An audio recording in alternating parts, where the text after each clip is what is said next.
सकती हैं वेट, ठीक, जो इनकी कैटेगरी है वेट लिफ्टिंग में। इनके फादर क्या है, एक पुलिस कांस्टेबल हैं। इनकी जो बाकी 4 बहनें हैं वो भी वेट लिफ्टिंग को प्रैक्टिस करती हैं। इसके अलावा अगर मैं बात करूं तो 12 साल की उम्र से ये वेट लिफ्टिंग यानी कि जो इनका भार उत्तोलन है इसमें आ गई थी। भार उत्तोलन कह लीजिए या वेट लिफ्टिंग कर रही हैं कब से, 12 साल की उम्र से।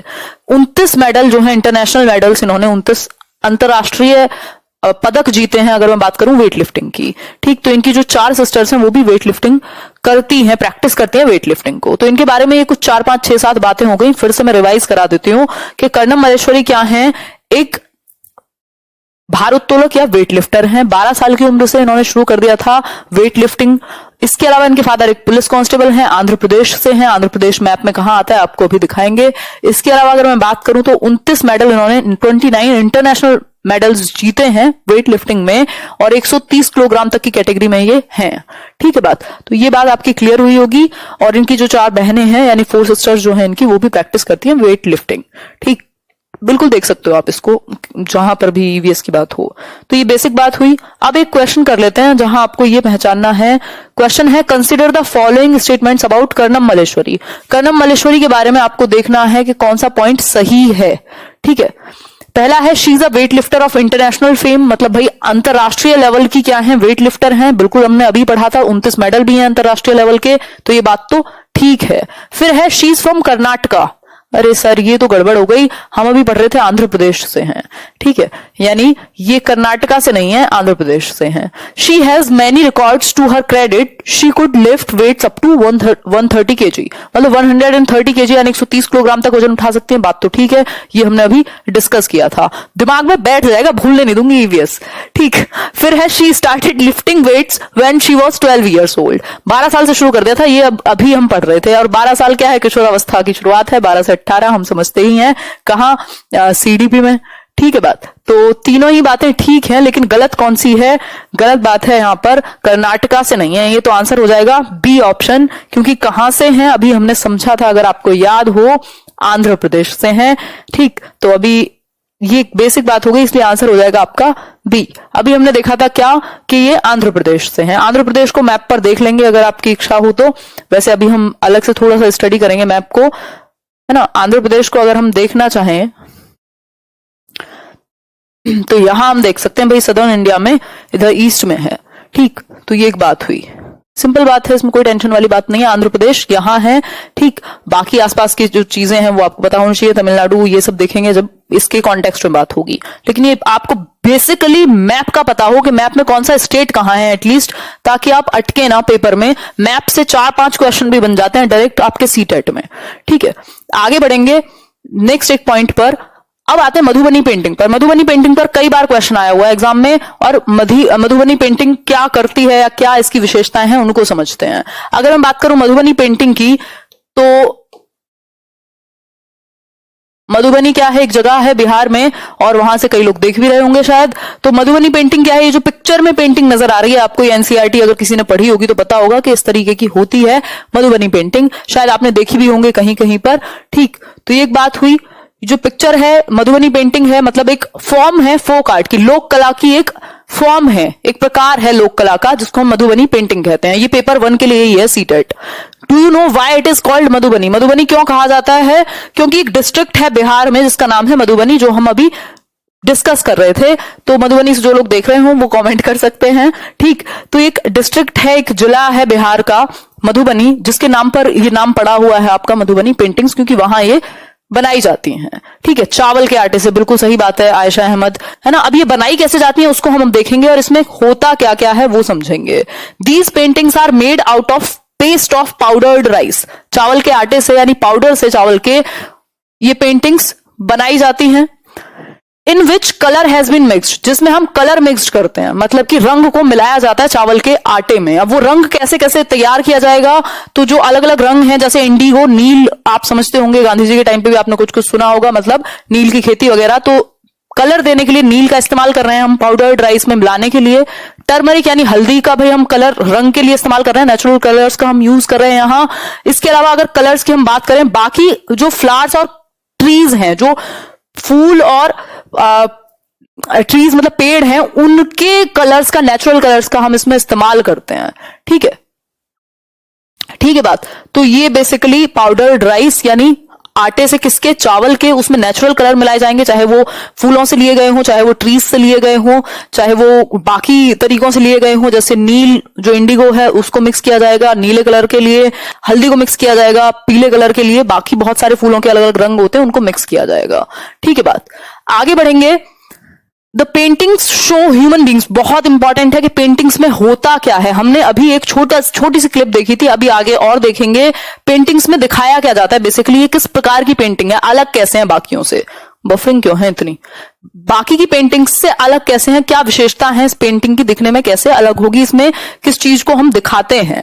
तो दिखाएंगे किसको, ह्यूमन बींग्स को, भाई इंसानों को दिखाया जाएगा। कुछ भी देखते हो आप, ये कुछ नाचते हुए, गाते हुए, कुछ करते हुए, ठीक। एनिमल्स को दिखाया जाएगा। अब एनिमल बनाना तो मेरे बस की बात नहीं है, क्योंकि ड्राइंग अगर मेरी अच्छी होती तो पता नहीं मैं क्या करती आज, ठीक है।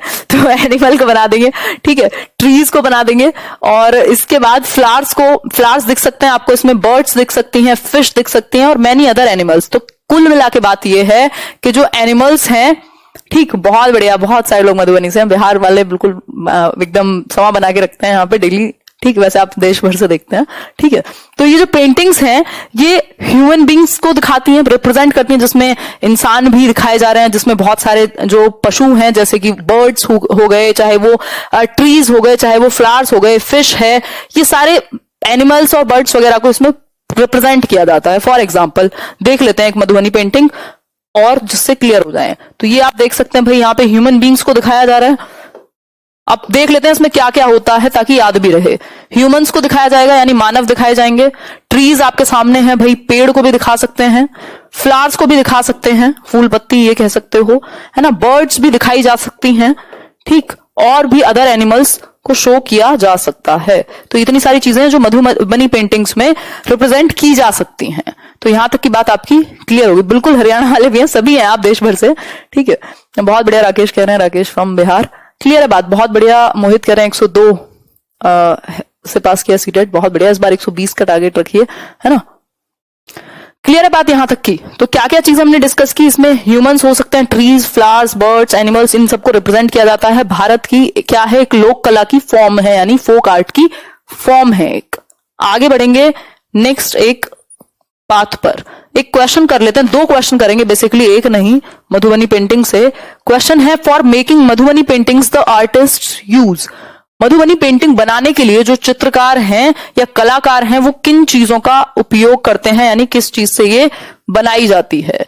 पहला है आपका स्पेशली मेड पोस्टर कलर्स, भाई पोस्टल कलर्स का इस्तेमाल किया जाता है, जिनको हम पोस्टर कलर्स का यूज करते हैं। दूसरा है fibre paints of very good quality, fibre paint का इस्तेमाल किया जाएगा। Paints made by dissolving silver and gold, भाई चांदी और सोना को मिला मिला के पेंट बनाए जाते हैं। देखिए बिल्कुल नेचुरल चीजों की तरफ हम जाएंगे।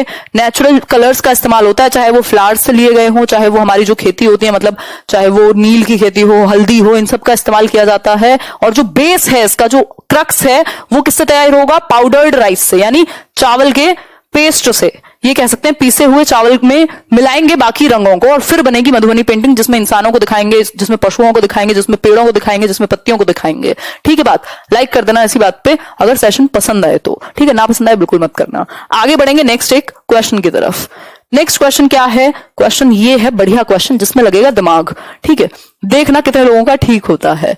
बहुत ही बढ़िया, बहुत बढ़िया। मैं देख पाती हूँ कमेंट, सारे रिप्लाई नहीं कर पाती हूँ क्योंकि पॉसिबल नहीं होता, बहुत सारे कमेंट देखती हूँ। बहुत बढ़िया सुभाष जी, बताइए एक बार, आंसर कीजिए। देखिए क्वेश्चन, करेक्ट स्टेटमेंट, पहले क्वेश्चन को पढ़ना जरूरी है, और सीटेट में तो स्पेशली लैंग्वेज इतनी कॉम्प्लेक्स बन जाती है कई बार, या होती नहीं है उतनी, क्योंकि हम ध्यान से नहीं देखते, बड़े क्वेश्चंस होते हैं। ठीक, तो करेक्ट स्टेटमेंट पूछा है, कई बार यहां पे एक्सेप्ट लिख देगा, नॉट करेक्ट पूछ लेगा, फॉल्स भी पूछ सकता है, तो हमें करेक्ट चूज करने हैं। इन 4 में से करेक्ट बातें कौन कौन सी हैं। पहला है, to make these paintings indigo turmeric colours from flowers and trees etcetera are used, यही तो हमें एक दिन से गा रहे हैं कि भैया इसमें हल्दी का, टर्मरिक जिसको हम कह रहे हैं, इसके अलावा हम बात करें इंडिगो, नील की, फ्लावर्स के कलर की, ट्रीज के कलर की, इन सब का यूज किया जाता है, बिल्कुल नेचुरल कलर्स का। ठीक है बात। फिर है तो पेंटिंग्स शो ह्यूमन बींग्स, भाई इंसान दिखाए जाते हैं, पशु दिखाए जाते हैं, ट्रीज, पेड़ पौधे, इन सब चीजों को दिखाया जाता है, फिश को दिखाया जाएगा, बर्ड्स को दिखाया जाएगा, बात तो ठीक है ये भी। फिर है तीसरी, it is a very old form of folk art and is named after the place Madhubani. बिल्कुल बिल्कुल बिल्कुल हमने डिस्कस किया, बिहार में एक डिस्ट्रिक्ट है मधुबनी जिसके नाम पे इसका नाम पड़ा हुआ है। और एक और चीज क्या है, एक फोक आर्ट की यानी लोक कला का एक फॉर्म है, एक प्रकार है, बिल्कुल ठीक बात है। Madhubani is a well known district of Rajasthan. अब ये तो ऐसी बात हो गई कि मतलब आप कहो कि नहीं मैं तो बहुत साधु हूं और दूसरे साइड में आप कुछ और करके दिखा रहे हो, ठीक है, तो ये क्या है, ये राजस्थान नहीं होगा, यहाँ पे बिहार होना चाहिए था, इसलिए ये गलत है। बाकी तीनों सही है और करेक्ट पूछा है हमसे, तो 1 2 3 जिसमें दिख जाएंगे उसी के साथ हम चले जाएंगे। ठीक है, तो आंसर हो जाएगा आपका डी ऑप्शन। सिंपल है बिल्कुल, आगे बढ़ेंगे। हाँ, बीईओ के चांसेस हैं। ठीक है, आगे बढ़ते हैं नेक्स्ट एक पॉइंट पर। नेक्स्ट पॉइंट है the flower valley can be found in the hills of Uttarakhand. Uttarakhand जिसको कई लोग यूके कह देते हैं, है ना, तो उत्तराखंड क्या है बेसिकली, उत्तराखंड में कैसी फ्लावर वैली पाई जाएगी, मतलब फूलों का जो भी, वैली को जो भी कहते हो हिंदी में, ठीक है, फ्लावर वैली पाई जाएगी कहाँ, उत्तराखंड में। ठीक है, तो ये कह सकते हैं, वो मूवी तो आई थी एक, कौन सी, जब मैं ऐसे डीएलएड में थी, बहुत सारी मूवीज देखी हम लोगों ने, मतलब होता है कॉलेज में, मजे करते हैं सब। ठीक, तो फ्लावर वैली एक मूवी आई थी, हमारी अधूरी कहानी, वो पता नहीं क्या नाम है उस बंदे का, इमरान हाशमी, हाँ, तो उसमें वो पूरा दिखाया है कि वो वहां पे बम बम फूट जाता है, वहां जाता है उत्तराखंड में, तो वहां पे बहुत सारी क्या है, फूलों का बहुत सुंदर बगीचा कह लो या वैली कह लो, एक प्रॉपर घाटी कह सकते हैं। ठीक है, हाँ, फूलों की घाटी, बहुत बढ़िया। ठीक, तो फूलों की घाटी कहाँ है, उत्तराखंड में। कुल मिला के बात ये याद रखनी है, चाहे कितनी भी एक्स्ट्रा चीजें जोड़ो इसमें, कहानी बनाओ, बट मेन पॉइंट याद रहना चाहिए। ठीक है, तो फूलों की घाटी कहाँ है, उत्तराखंड में। ठीक, आगे बढ़ेंगे नेक्स्ट क्वेश्चन पर। हाँ, बहुत बढ़िया जी, धन्यवाद। ये देखो, ये देखो, बाकी सबका ध्यान है, पेपर का ध्यान कर लो। लाइक मैरीगोल्ड्स, मतलब गेंदे का जो फूल है, जीनिया भी एक प्रकार का एक प्रजाति है मैरीगोल्ड की, ये कह सकते हैं, लगभग जुड़ा हुआ थोड़ा सा। मतलब फूलों को कौन से, स्पेशली कौन से फूलों को, कौन से प्रकार के फूलों को गेंदा है। भाई इंटरनेट तो लंका लगा के रखता, कैसी कैसी समस्याएं हैं जीवन में। हाँ, होपफुली अभी चल गया होगा, है ना, कई बार इंटरनेट जो है वो परेशान कर ही देता है, ये सॉफ्टवेयर का इशू हो जाता है। हाँ,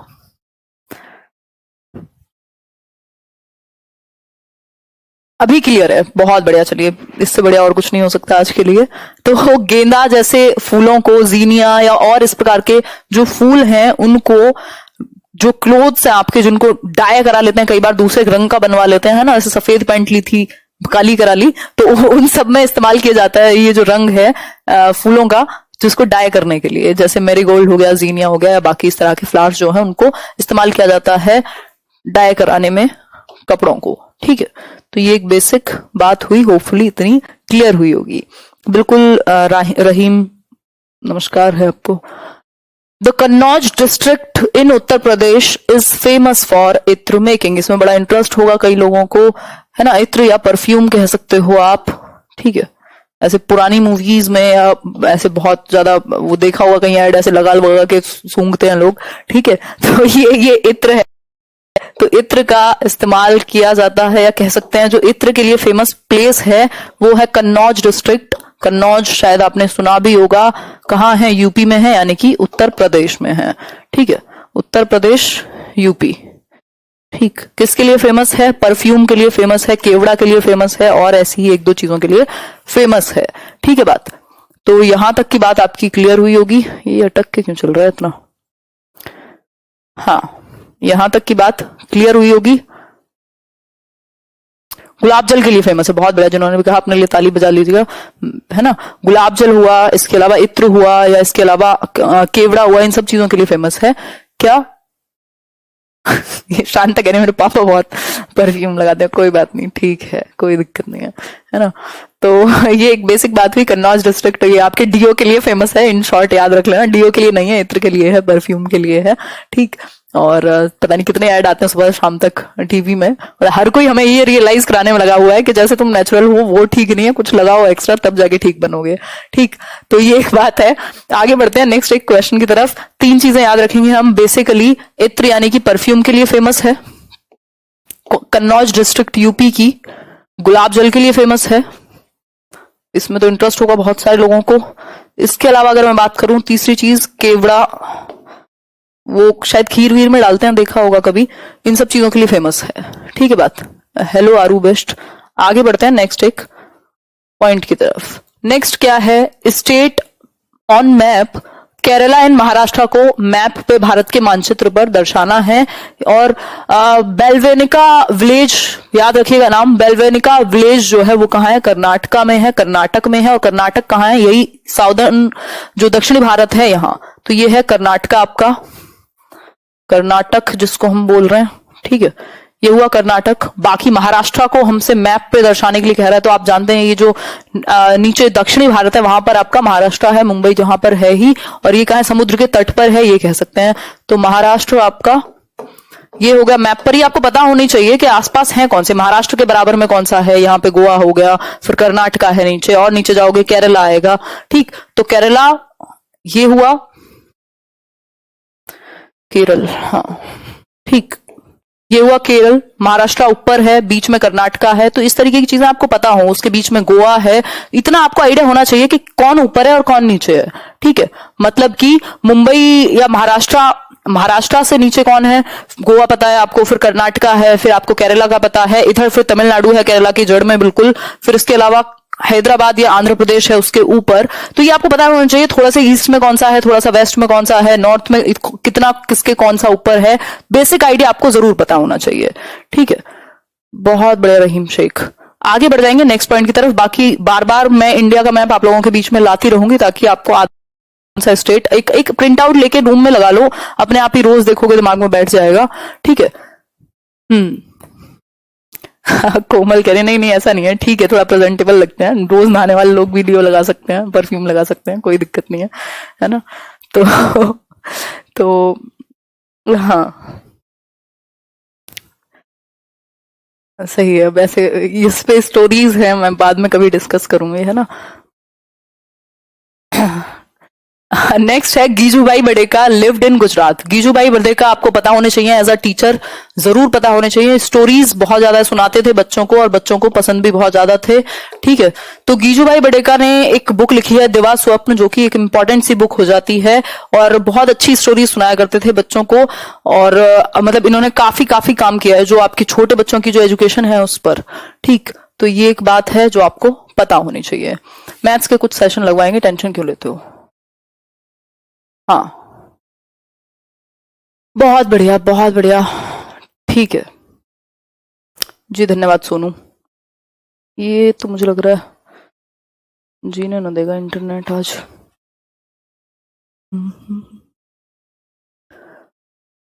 देखो एक बार चल रहा होगा तो, दुखी करके रखा हुआ है इस इंटरनेट ने, पता नहीं क्या चाहता है भाई। बिल भी टाइम पे भरते हैं फिर भी ये हालत है ना। गीजूभाई बड़ेका बिल्कुल, हाँ सीटेट में आया हुआ क्वेश्चन है। ठीक है बात, नहीं संस्कृत मुझे उतनी नहीं आती कि मैं पढ़ा पाऊं। आगे बढ़ेंगे, नेक्स्ट पॉइंट पर बढ़ेंगे। नेक्स्ट पॉइंट बहुत इंपॉर्टेंट है। अब थोड़ा सीरियस हो जाओ, मजाक की बात एक तरफ है, बहुत सारा डेटा है याद रखने को, तो समझो इसको। इंडियन रॉबिन क्या है, एक पक्षी है, इंडियन रॉबिन। ठीक, इंडियन रॉबिन एक पक्षी है जो अपने अंडे कहां देगा, किसके बीच में, स्टोन्स यानी पत्थर, रोड साइड जो है, मतलब रोड के किनारे पे, ये रहा रोड और ये रहा किनारा, यहां कुछ पत्थर होंगे, वहां इंडियन रॉबिन अपने एग्स ले करेगा। ये आप जान सकते हैं, इंडियन रॉबिन एक पक्षी है, ये आप देख पा रहे होंगे भाई इंडियन रॉबिन। अब इसकी स्टोरी बनाओ दिमाग में, देखो कैसे बनाते हैं स्टोरी।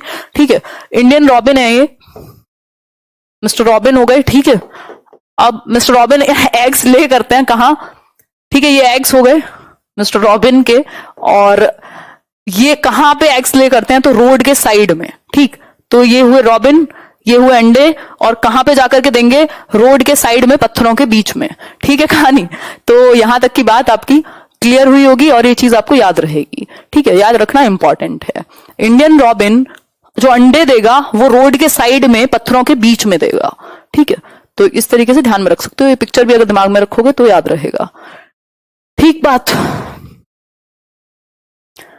याद हो गया, बहुत बढ़िया आरती, बहुत बढ़िया। हाँ ठीक है, नेक्स्ट पॉइंट पर चलेंगे। इंडियन रॉबिन एग्स ले करेगा रोड साइड में पत्थरों के बीच में। रोड पे पत्थर होंगे ही, ऐसा तो आप मान ही सकते हो। ठीक है, आगे बढ़ेंगे। नेक्स्ट पॉइंट है कोयल के बारे में। कोयल बहुत ही चालाक पक्षी होता है, ऐसा हमने सुना ही है, मैंने तो बहुत सुना है बचपन से। कोयल क्या करेगी, अपने जो एग्स ले करेगी वो क्रो के नेस्ट में, मतलब कौए के नेस्ट में, और वो कौआ जो है या क्रो जो है वो अपने अंडे समझ करके उसको पालेगा, उसके बच्चों को, क्योंकि बहुत ही स्लाइट डिफरेंस होता है कोयल और क्रो के एग्स में। मतलब लगभग सेम दिखते हैं, बहुत स्लाइट डिफरेंस होगा, बहुत कम डिफरेंस होता है दिखने में दोनों के अंडे में। और जो कौआ है वो कोयल के अंडे समझ करके पालता है, मतलब उसके कोयल के बच्चों को अपना समझ करिए। ठीक है, तो ये एक बात है जो सिंपल सी बात है और आपको पता होनी चाहिए। ठीक है बात। तो nest of koel and crow eggs, koel eggs are slightly smaller. अच्छा, थोड़े से छोटे होंगे जो कोयल के अंडे होंगे, लेकिन वो पहचान नहीं करेगा और उसको पालेगा मस्त तरीके से। ठीक है, तो थोड़ी सी आवाज बहुत अच्छी निकालती है कोयल। ठीक है, तो ये एक बात हुई, आगे बढ़ जाते हैं। अच्छा, बर्ड्स के बारे में एक दो चीजें और समझेंगे जो लास्ट सेशन में भी हमने डिस्कस की थी। उससे पहले एक और पॉइंट है, उससे पहले एक और पॉइंट आपका क्या है ये देख लेते हैं। हाँ,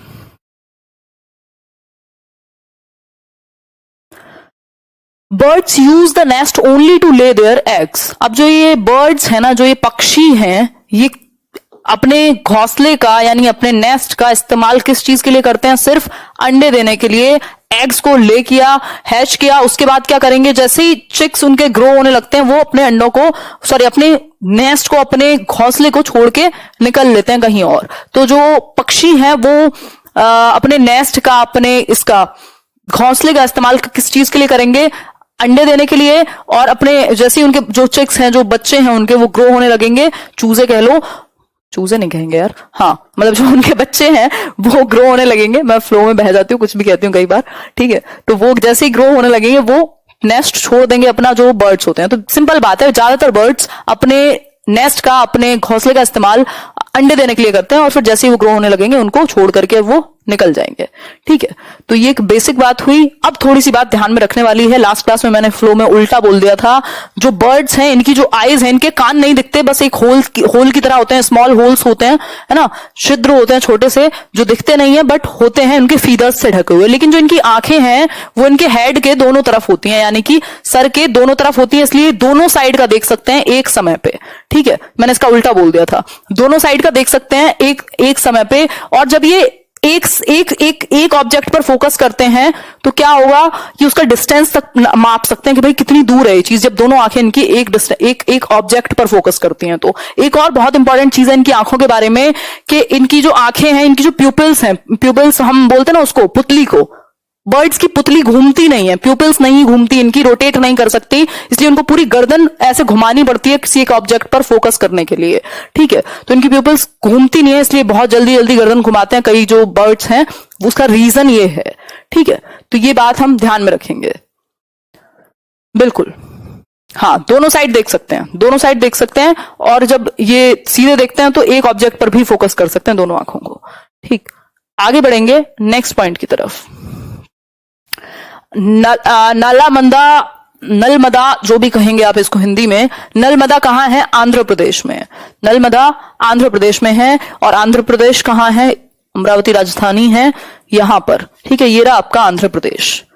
ये बेसिकली आपको पता होना चाहिए। कितने स्टेट्स हैं और कितनी यूनियन टेरिटरीज हैं, जरा कृपा करके आप कमेंट करेंगे, है ना, क्योंकि अभी जब से बाइफर्केशन हुआ है जम्मू एंड कश्मीर का, तब से स्टैटिस्टिक्स जो है थोड़ा सा चेंज हुआ है, वो जरूर देखें। हाँ, आंखें नहीं हिलती, मतलब इनकी प्यूपिल्स जो हैं वो नहीं हिलती। ठीक है बात, तो इनको पूरी गर्दन घुमानी पड़ती है दूसरे ऑब्जेक्ट्स को देखने के लिए, फोकस करने के लिए। ठीक बात, 28 और 9 बिल्कुल सही बात है आपकी, बहुत बढ़िया।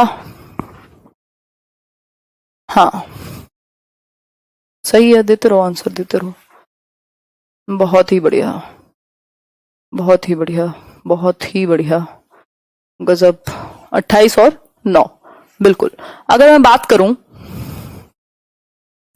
भाई अब लद्दाख अलग यूटी बन गया, इसके अलावा JNK अलग यूटी बन गया। ठीक है, बस ये बेसिक बात हमें पता होनी चाहिए। दूसरा क्या चीजें पता हो, ये नीचे वाले स्टेट्स के बारे में या 7 सिस्टर स्टेट्स के बारे में काफी पूछ लेगा। तो ये त्रिपुरा यहाँ है, मिजोरम और ये वेस्ट बंगाल के बीच में, ये आपको पता हो। इधर राजस्थान है, JNK है, फिर पंजाब है बीच में, फिर राजस्थान है, फिर गुजरात है, फिर उसके बाद महाराष्ट्र आएगा, फिर गोवा आएगा, कर्नाटक आएगा, केरला आएगा, इधर तमिलनाडु है ना। ये बेसिकली आपको आइडिया हो कि कौन सी चीज है कहाँ। उत्तर प्रदेश है इधर, फिर दिल्ली आएगा ऊपर। ठीक, अब यहां पे पूछा हुआ है JNK से जरा सा नीचे आते ही हिमाचल प्रदेश है, फिर उत्तराखंड है। ठीक, इधर नेपाल हो गया। तो ये बेसिक आइडिया आपको लगना चाहिए। बार बार देखते रहो, मैप को निकाल लो अपने पास। ये पता नहीं आपको यहां से दिख पा रहा होगा या नहीं, प्रिंट आउट ले लो। ये PDF मैं शेयर कर दूंगी टेलीग्राम पर, और प्रिंट आउट लेके इसका मैप का और उसको देखो 2-4 बार, रोज सुबह शाम देखो। ये 3-4 नंबर बढ़वा देगा। आज भी काम आ रहा है और आगे भी काम आएगा, किसी भी GK विके में भी। ठीक है, और मैप में इंटरेस्ट आता है, अगर इंसान बैठ के देखे ना थोड़ा सा, तो मजा भी आता है मैप में। ठीक है, तो ये बेसिक आइडिया आपको होना चाहिए। ठीक, ये इधर अरेबियन सी हो गया, फिर इधर बे ऑफ बंगाल है। ठीक, तो ये बेसिक चीजें पता होनी चाहिए, और इनकी कैपिटल्स भी दी हुई हैं साथ में, तो हर एक स्टेट की कैपिटल भी आपको पता हो। ठीक है, बहुत बढ़िया। 2000 लोगों को लाइक भी करना चाहिए अगर देखने आते हैं आप लोग। एफर्ट को क्या करें, सराहना चाहिए किसी की भी मेहनत को। ठीक है, तो यहां तक की बात हुई। वीडियो पसंद आई, लाइक शेयर और सब्सक्राइब आप कर सकते हैं। हम लोग जल्दी ही 9 लाख होने वाले हैं और फिर 1 मिलियन की तरफ बढ़ेंगे। तो आप अपनी श्रद्धा से बिल्कुल लाइक शेयर सब्सक्राइब कर सकते हैं। उससे क्या होगा, उससे हम शब्द नहीं है, बट हाँ सच में थैंक यू करने का मन करता है कई बार आप लोगों को, और आपका भी करता होगा, क्योंकि एफर्ट्स मैं भी करती हूँ। तो इसी तरीके से चलती रहेंगी चीजें, कुछ बेहतर करते रहेंगे। बहुत ज्यादा मतलब पॉलिटिकल होने की जरूरत नहीं पड़ती मुझे। मतलब कई बार मुझे बहुत अच्छा फील होता है जब मैं डिस्कस करती हूँ, कहीं कुछ चीजें होती हैं कि मतलब मैं देखती हूँ यार लोग तो कितने पॉलिटिकल होकर के मतलब एजुकेशन को पॉलिटिक्स बनाया हुआ है, और देन आई फील कि मैं कितने पीस ऑफ माइंड के साथ रहती हूँ। मतलब इंसान सिंपल रहे, सच्चा रहे, बिल्कुल स्ट्रेट फॉरवर्ड रहे, तो उसको बहुत ज्यादा फालतू के चक्करों में पड़ने की जरूरत नहीं पड़ती। अदरवाइज तो लोग हमें भी मिले हैं और बहुत तरह के मिले हैं और बहुत तरह की कोशिशें भी की हैं, डायरेक्ट और इनडायरेक्ट, बट कुछ हो नहीं पाया। और ये थोड़ा सा नेचर भी है कि साफ रहो और खुश रहो। खैर, तो वो सब डिफरेंट चीजें कभी बात करेंगे। अभी बहुत जिंदगी पड़ी है शेयर करने के लिए आप लोगों को। लर्निंग्स हैं कुछ जो शायद सभी के काम आ सकती हैं, है ना। तो ये इंस्टाग्राम, फेसबुक और टेलीग्राम हुआ। और कोई और बात हो तो बताओ। हाँ बिल्कुल, मीटअप रखेंगे जल्दी 1 मिलियन पे, और फिर अलग अलग जगह भी रखेंगे। पहले तो जुलाई में करेंगे दिल्ली मीटअप। ठीक, बिल्कुल बिल्कुल Sonal, your book is amazing. Himanshu, धन्यवाद अनूप, अच्छा लगता है, बहुत ही बढ़िया। ठीक है। हम्म। हाँ, क्या हुआ क्या हुआ क्या हुआ, 1 मिनट रुको, कमेंट्स देखने दो। पंकज ठाकुर, जितने उस टाइम पे फ्री होंगे उतने ही देख पाएंगे ना एक्टिवली, फिर बाद में देखते हैं। ठीक, अब हाँ कल किसका सेशन होगा, कल देखेंगे, कल का तो कल ही बता पाएंगे। हाँ चलिए, ध्यान रखिए, कल मिलते हैं। Take care. 9 बजे मिलेंगे कल, 9 o'clock शाम को।